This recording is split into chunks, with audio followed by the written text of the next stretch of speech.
वायु रहित स्थान में स्थित दीपक चलायमान नहीं होता। वैसे ही उपमा परमात्मा के ध्यान में लगे हुए योगी के जीते हुए चित्त की कही, चलायमान नहीं होता। पूरे विश्व का सम्राट बन जाए अंदर से, चित्त चलायमान नहीं होता। लाभ हानि सब यहीं से लिया, यहीं पर छोड़ दिया, यहीं का खेल, यहीं का तमाशा, यहीं का सब। क्यों?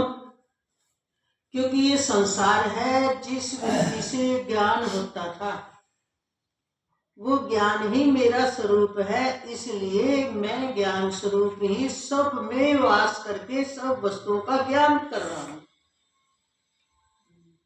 इसलिए मुझसे अलग कुछ हुआ नहीं। ज्ञान के द्वारा स्वयं के ज्ञान की अनुभूति। मुझे इस चीज का ज्ञान हुआ कि मैं ज्ञान स्वरूप हूं। ये किससे हुआ? मेरे अपने ज्ञान से। अभी भगवान ने पीछे कहा भी था, अपने द्वारा अपने को। तो जहां ये हो गया कि सारे संसार में अच्छे और बुरे का संचालन जो हो रहा है वो चैतन्य शक्ति के उससे सब क्रिया होती दिख रही है। अच्छा बुरा तो अनुकूल प्रतिकूल मेरे मानने से हुआ। वास्तव में कुछ भी अच्छा है बुरा नहीं है। और आप देखोगे भगवान ने अपनी 82 जब विभूतियों का 10वें अध्याय में वर्णन किया तो भगवान ने यहाँ तक भी बोल दिया, धनुषधारियों में अर्जुन, और जुआ खेलने वालों में जुआ, और निश्चय करने वाले का निश्चय। मतलब जुआ कहने के लिए हम क्या कहते हैं, बहुत बुरी चीज है, और भगवान कह रहे हैं जुआ मैं हूं। मतलब क्या? ये सब है क्या मेरे बिना? मेरे ज्ञान में इनमें क्रियाशीलता व्याप रही है। जैसे सूर्य के प्रकाश से पारा कूदने उछलने लगता है। पारा तो पारा, लेकिन सूर्य के प्रकाश से वो क्रियाशील हो जाता है। क्रियाशील होता है तो उछल जाता है, उछलता है तो देखो पारे की गति है, पारा उछल गया, पारा उछल गया। पर किससे उछला? सूर्य के प्रकाश। तो ये सारा जगत कोई अस्तित्व तो रखता नहीं है। अस्तित्व तो छोड़ो, ज्ञान के बिना ये होगा ही नहीं। नाना रूप भी अगर दिखता है तो ये ज्ञान में ही प्रतिभाषित हो रहा है। तो जो प्रतिभाषित हो रहा है वो किस में हो रहा है? मुझ ज्ञान स्वरूप आत्मा में। तो मुझसे अलग तो नहीं हुआ ना। फिर अगर हम इसमें पूरी तरह जागरूक हो गए हैं तो कोई भी खेल मुझे बांध कैसे सकता है? खेल ही तो हुआ। जुआ भी एक खेल है, भोजन भी एक खेल है, जीना भी एक खेल है, मरना भी एक खेल है, संसार में रह रहे हैं ये भी एक खेल है। मतलब खेल से रहित कौन सी क्रिया है जिसमें खेल नहीं है? बोले मुझ में खेल नहीं है। देखो ये सब खेलता हुआ आकार प्रकार तो दिख रहा है पर मैं खेल नहीं हूँ, मुझ में खेल नहीं है, मैं तो ज्ञान स्वरूप हूँ। ऐसा जिसका ज्ञान प्रकट रहता है तो हुआ समझना, जानना। पर ये प्रकट रहना चाहिए तो फिर वो कैसा होता है? वो बिल्कुल उसका किसी भी प्रकार मन चित्त जो है चलायमान नहीं होता। जो ये बात बोली गई ना, मोह जाई फकीर की दिया झोपड़ा फूक। अब झोपड़ा फूकना भी तो एक क्रिया है, झोपड़ा बनाना भी एक क्रिया है, समझो ना जी। तो दोनों क्रिया किससे हो रही है? मैं नहीं तो कोई क्रिया है, झोपड़ा फूकना, झोपड़ा बनाना। ये है मौज संत की। और इस मौज में कौन उलझ जाता है? जो ये नहीं जानता कि ये सब मुझ में भास रहा है कुछ नहीं। जैसे दर्पण में हमारा बिंब भास रहा है प्रतिबिंब होकर, हमारे प्रतिबिंब है वो, लेकिन है नहीं। तोड़ो उसको, तोड़ो, और जो भी खड़ा हो जाएगा, जो भी खड़ा होएगा दर्पण के आगे उसी का प्रतिबिंब दिखाई देगा। अब चिड़िया को, पक्षी को भ्रम हो जाता है, उसको ये नहीं पता ये मेरा प्रतिबिंब है, और वो सोचती है कि ये चिड़िया है सामने आई है मेरे को, मैंने इसको भगाना है। क्योंकि वो शिष्य के चिपकी हुई है, और चिपकी होने से वो दूसरी चिड़िया भी उसे चिपकी हुई दिख रही है, तो उसको इतनी पास दिख रही है, वो ये तो बिल्कुल मेरे ऊपर वार कर रही है, इसलिए वो बार बार चोंच मारती है। और उसका क्या फायदा होता है, क्या नुकसान जानते हो, बेचारे की चोंच ही खुद। बस इतना ही फायदा है फूल से, मिलना कुछ नहीं है। आप सोचते हो ये सारा खेल हमारा है, हम हैं, हम रहेंगे, ये हमारा परिवार है, हमारा धन है, हमारे बच्चे हैं, हमारा घर है, हमारा मकान है, हमारी कोठी है, हमारा बंगला है, हमारे पास गाड़ियां हैं, अरबों खरबों की संपत्तियां हैं, हमारे बाल बच्चे हैं, उस प्रतिबिंब की तरह, जैसे दर्पण में चिड़िया को अपना प्रतिबिंब दिख रहा है। तो ये सारा हमारा हमारा करने से मिलना क्या है, नुकसान क्या है, ममता का फल और नीची योनियों में जन्म। उसका फल क्या मिलेगा, नीची योनियों में जन्म, ममता का फल है। अब आप देख लो, अब आपको जस्ती नहीं, अब चिड़िया को जस्ती नहीं, अब चिड़िया को कैसे चल, उसमें बुद्धि नहीं, अब आपको भी जस्ती नहीं, तो हमें ये कहना पड़ेगा कि आपको क्या क्या प्रज्ञा बुद्धि नहीं है, जानने वाली बुद्धि। बुद्धि तो है, मानव में तो बुद्धि है, मनुष्य प्रधान जीव तो पशु पक्षी आदि है, उनमें तो फिर भी कुछ कई संवेदनाएं बराबर है, लेकिन विशेष बुद्धि प्रधान तो मनुष्य है। तो अगर फिर वो भी नहीं मान रहा तो उसे क्या कहोगे, कैसी बुद्धि है, मैं मेरे में फंसी हुई बुद्धि कैसी बुद्धि होगी, बल्कि बुद्धिमान होकर भी बुद्धिमान ना होकर मनुष्य प्रधान बन गया जीव मनुष्य। और मनुष्य प्रधान बनने के कारण उसको जस्ती नहीं कोई कितना कहे। बिल्कुल आज जो अब हमने उदाहरण दिया है कि दर्पण के सामने जैसे चिड़िया उससे युद्ध करती है, ये मेरी चिड़िया है, ये दूसरी चिड़िया है, इसको मैंने भगाना है, ठीक हम भी ये सोचते हैं, बिल्कुल हमारे अंतःकरण में मैं मेरे का प्रतिबिंब पड़ता है, और ये सत्य जैसा भासता है, सत्य जैसा। और जब इसको समझ आती है फिर क्या होता है, फिर क्या होता है, चिड़िया को ये समझ आ जाए कि ये दूसरी चिड़िया है ही नहीं, मेरी ही परछाई है, मेरा ही प्रतिबिंब है, तो क्या चोंच मारेगी। ठीक इसी तरह जिस मानव को ये पूरी तरह समझ आ जाए, सारा व्यवहार तो करेगा पर उनसे सुख लेने की अंदर में भ्रांति को महत्व देगा, आसक्त होगा, कैसा हो जाएगा, सच्चाई को स्वीकार करके नंगम नंगा हो जाएगा, ना मैं किसी का ना कोई मेरा।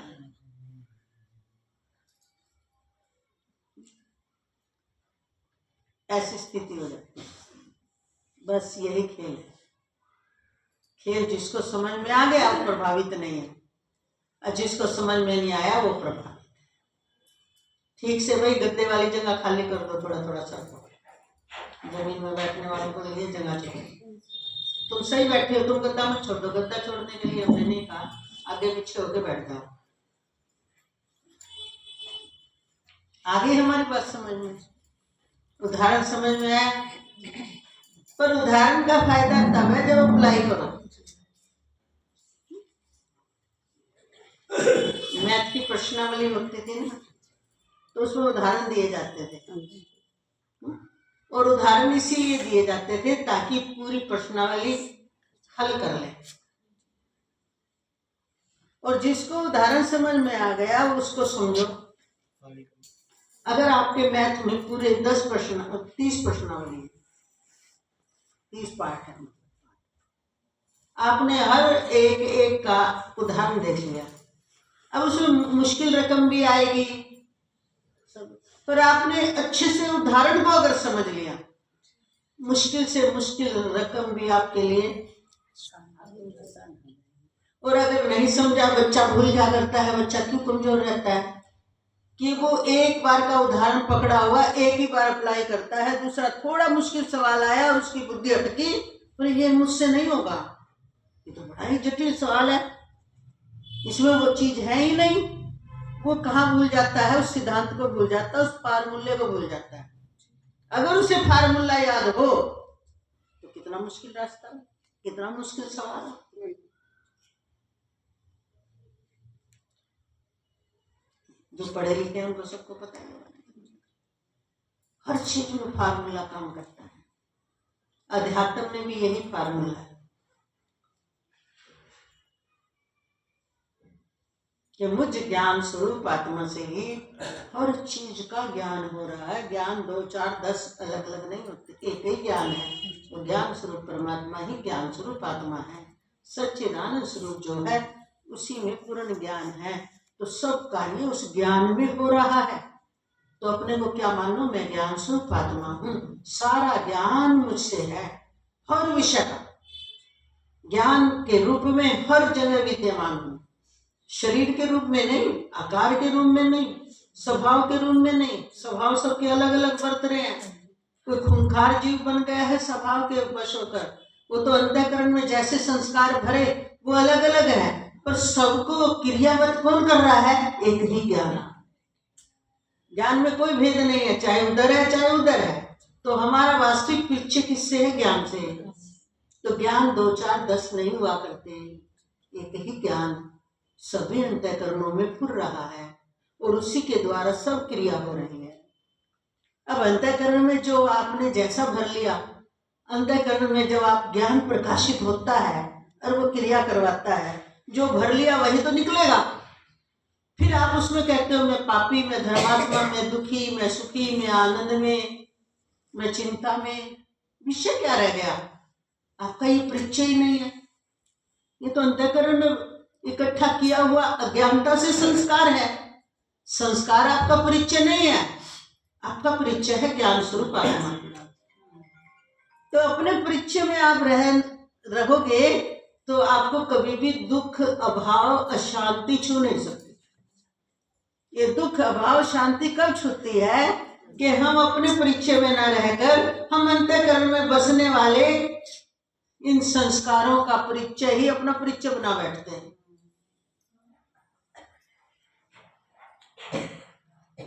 नहीं, और इतनी जल्दी अभ्यास पड़ा है उसमें मिलने का कि थोड़ा दुख आया, मैं दुखी, बहुत दुखी हूँ, बहुत दुखी हूँ। क्यों दुखी हो? अरे मेरे घर में कुछ प्रतिकूलता आ गई ना, बहुत दुखी हूँ।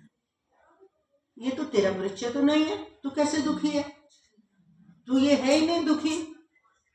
ये तो तेरे अंतःकरण में, यानी जो सूक्ष्म शरीर है, मन, चित्त, बुद्धि, अहंकार, इसमें तेरे इकट्ठे किए हुए संस्कार हैं।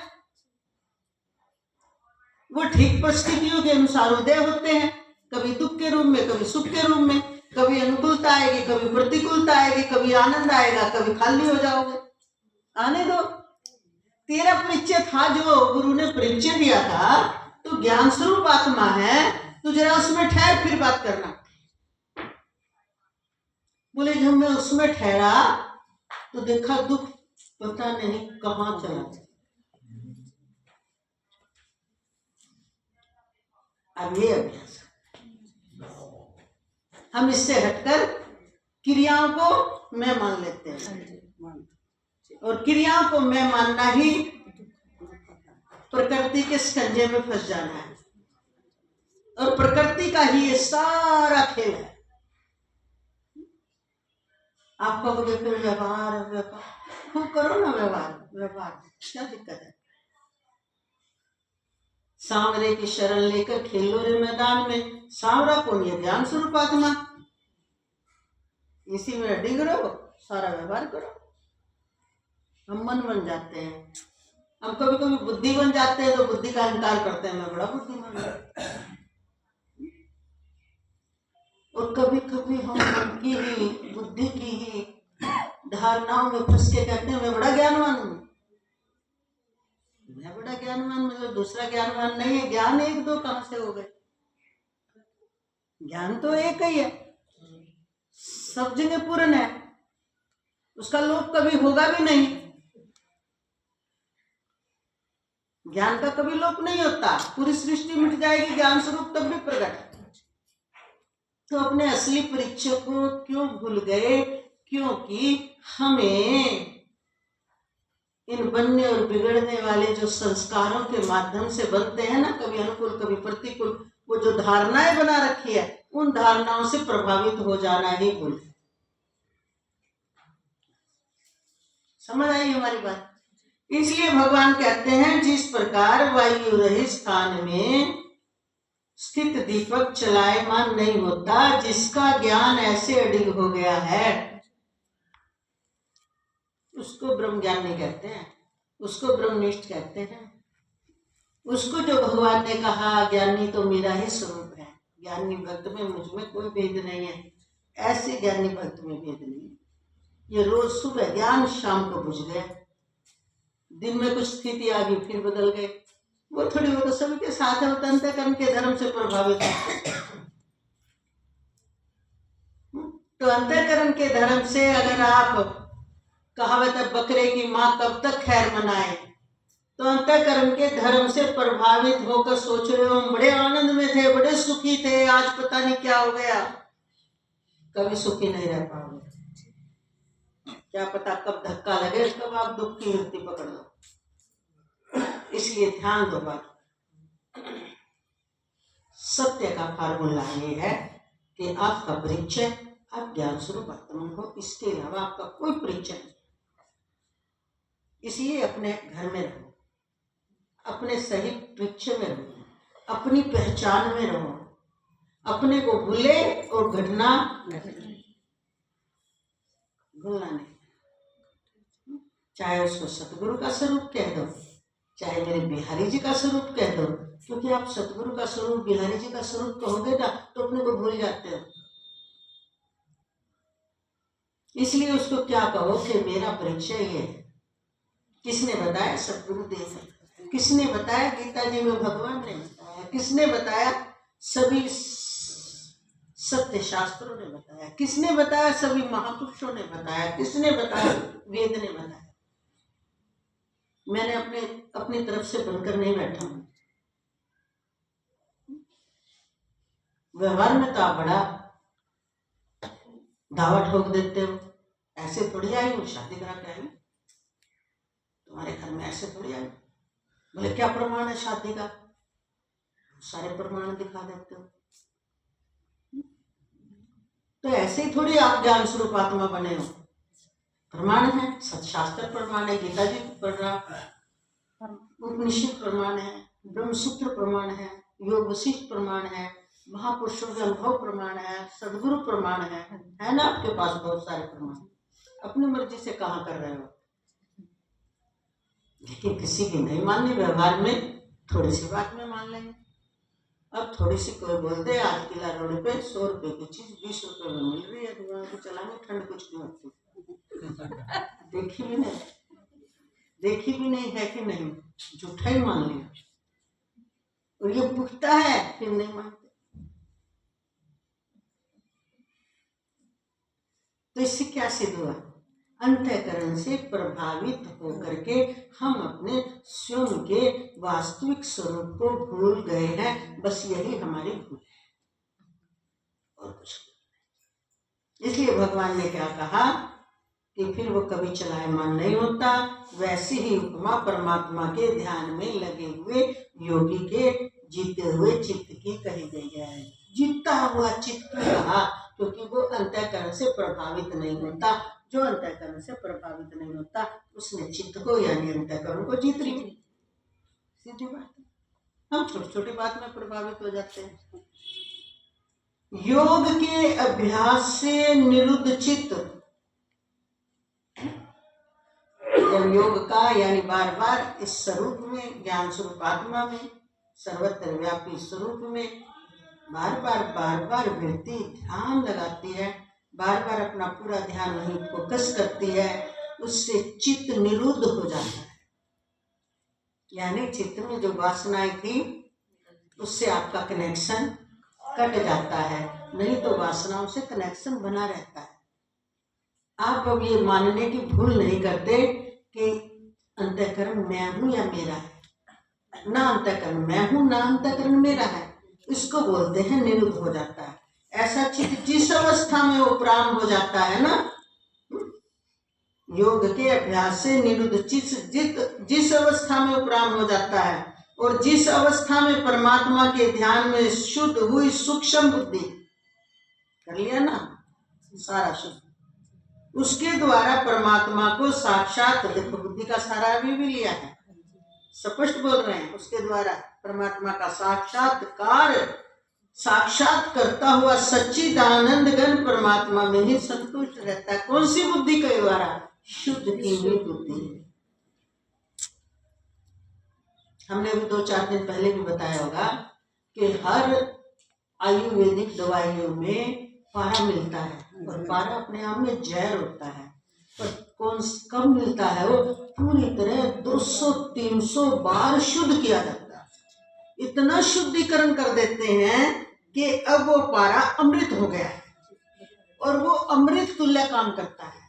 ऐसे ही जब ये बुद्धि संसार में विचरण करते करते करते करते बिल्कुल विषागामी हो गई है, इसका शुद्धिकरण बार बार योग के द्वारा, यानी विवेक के द्वारा, विचार के द्वारा, चिंतन के द्वारा, एकाग्रता से अपने को दृढ़ता के साथ ये निश्चय करना बार बार, मेरा स्वरूप ज्ञान स्वरूप आत्मा है और मेरा अकेले का नहीं, बस यही परिचय है परमात्मा का। परमात्मा सर्वत्र व्यापक है, वो चैतन्य स्वरूप है। चैतन्य का मतलब क्या होता है? हर वस्तु, हर सूक्ष्म से सूक्ष्म वस्तु में ज्ञान उसी चैतन्य का है। ये अभ्यास करने से अब बुद्धि संसार में झक मारना छोड़ देती है धीरे धीरे, नहीं किसी से काम। हमको लत पड़ी हुई बुद्धि बोर होती है, मन बोर होता है, उसमें सुख मानती है, इसलिए अध्यात्म को छोड़ने के लिए तैयार हो जाते हैं, पर संसार की रुचिकर जो वस्तुएं लगती है उनको छोड़ने के लिए हम, अरे आपकी बातें बहुत गहरी है गुरुजी, हम नहीं आएंगे। क्यों नहीं आते भाई? बोले नहीं समय नहीं मिलता। नहीं सच्ची बताओ, समय नहीं मिलता है? नहीं, थोड़ा गहरा, थोड़ा। अब गहरे की जांच करनी है तो गहरा सुनना पड़ेगा ना, और जिस गहरे को पाना है सबसे परे, जो भी तो आत्मा का नाम परमात्मा पड़ा, जो और सूक्ष्माति सूक्ष्म से भी परे जो है। अब उस सूक्ष्माति सूक्ष्म परे की पहचान करनी है अपने आप की, तो गहरा तो सुनना पड़ेगा। ऊपर ऊपर से कैसे मिलेगा? ये तो व्यवहार का भी नियम है। हल चलाना है तो मजबूत चाहिए, मजबूती चाहिए। बारीक दिमाग का काम करना है तो दिमाग बारीक, मोटे दिमाग वाला हल तो चला लेगा, लेकिन डॉक्टरी नहीं कर सकता। जिस यंत्र की जहां जरूरत है, हल चलाने वाले का शारीरिक बल चाहिए और बारीक पढ़ाई करने वाले की बारीक बुद्धि चाहिए। तो जहां गहरे में जो सबसे परे और फिर बोध होने के बाद सब में वो परे से परे और स्थूल से स्थूल वही मिलेगा। जब उसकी पहचान करनी है तो थोड़ा गहरा तो सुनना पड़ेगा ना। गहरा भी इसलिए लग रहा है आपको कि हमारे बनाए हुए संस्कारों के मकान ढहने लगते हैं और उनको हम ढहना नहीं चाहते। तो ढहने हैं भाई, अब नहीं तो काल बली का लगा चपेटा, खाली बारादरी रही हो तो ढहेंगे, समय ढलवा देगा। कौन किसका यहाँ स्थायी?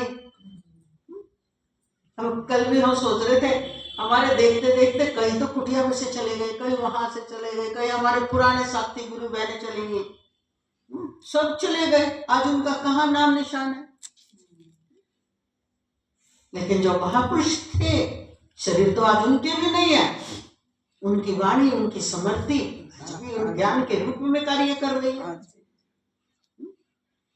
महापुरुष कब के चले गए शरीर से, पर कहाँ चले गए? आज शास्त्रों के रूप में उनका ज्ञान काम कर रहा है।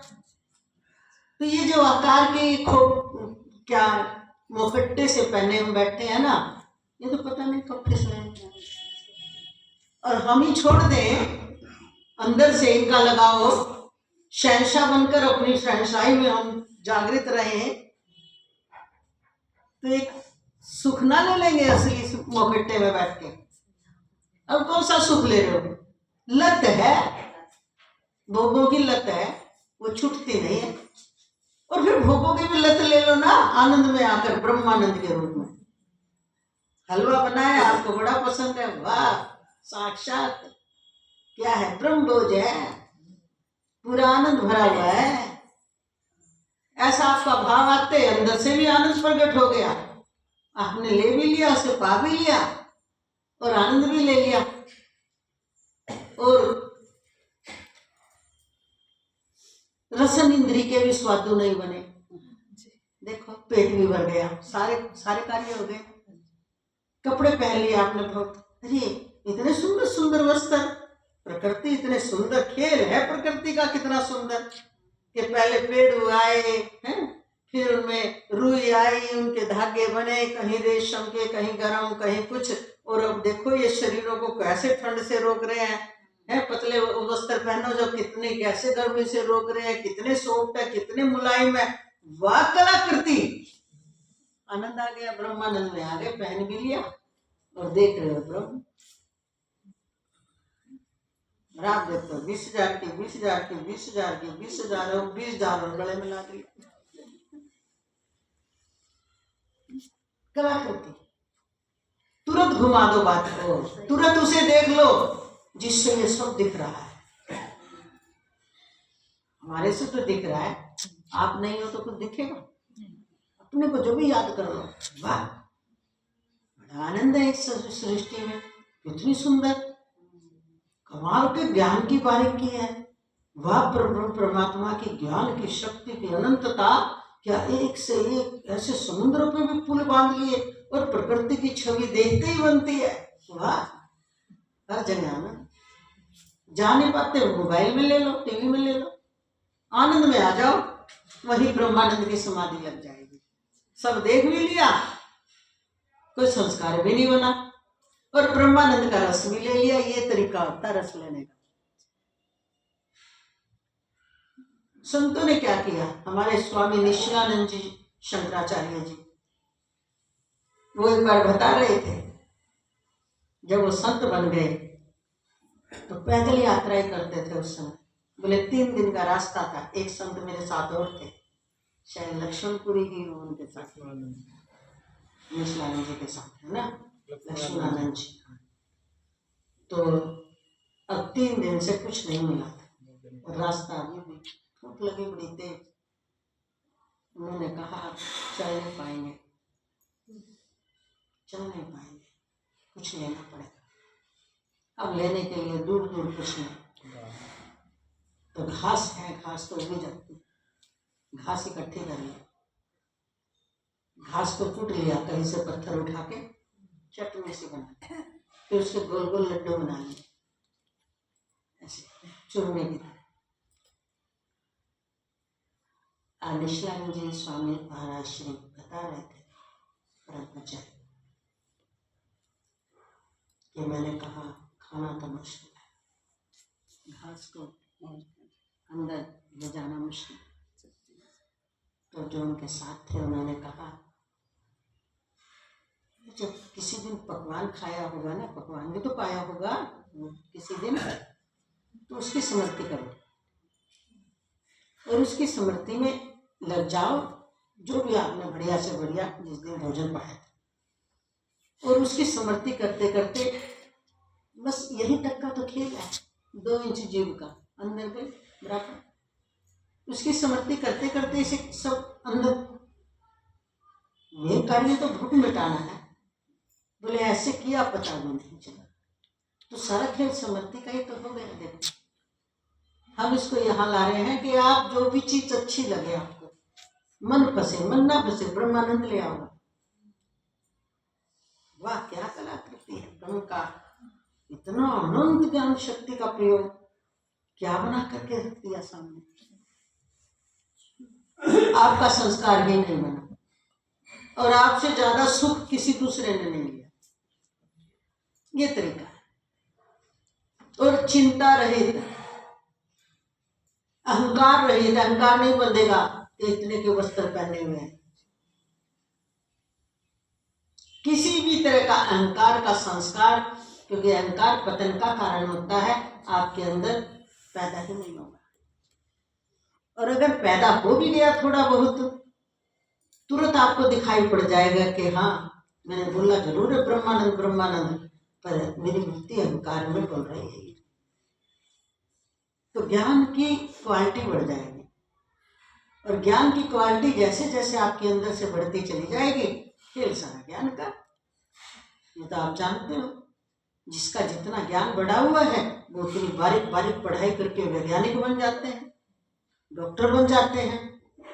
ज्ञान का खेल तो है। और जिनके ज्ञान का प्रकाश ज्यादा बढ़ता नहीं है, चेतना का विकास बढ़ता नहीं है, वो बेचारे मजदूर बन के रह जाते हैं। वो इतनी मेहनत करके भी भरपेट कमाने में सक्षम नहीं हो पाते, और वो थोड़ी सी मेहनत करके भी बहुत कुछ सुख सुविधा का